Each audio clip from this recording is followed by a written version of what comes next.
Polis mari. Ini polis lah. Dah boleh. Dud, saya dah boleh. Polis mari. Polis. Bawa ni. Tak kisah, you polis bantuan boleh bertindak. Polis bawa. Saya balas tapak. Orang ada, orang.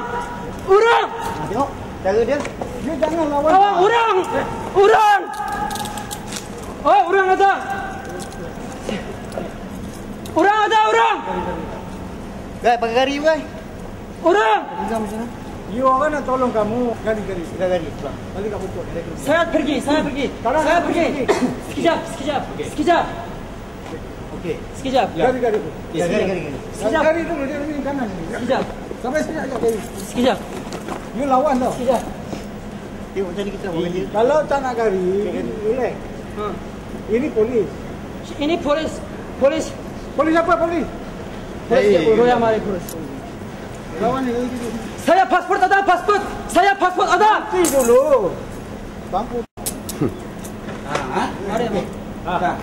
Askar okey. Bagi Sekejap pasport. mari. Saya mana pergi abang? Okey, tunjuk. Saya mana pergi abang? Ini pasport. Saya mana pergi? Orang Myanmar mana pergi? Kalau Myanmar, mereka ni bila polis. Saya abang. Diamlah.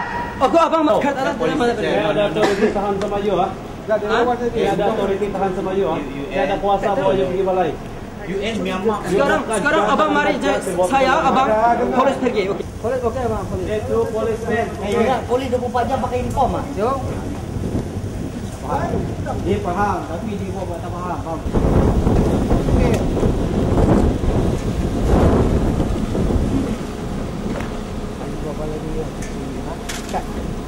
Dia orang lain dah ikat lain suspek lepas tu gaduh mak kota. Alam tukang kota. Ni kan nak tahu. Saya ni. Nak tahu Turki. Nak lawan.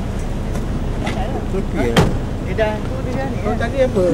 Saya cakap bincang-bincang macam mana ni lah. Dia set. Ya.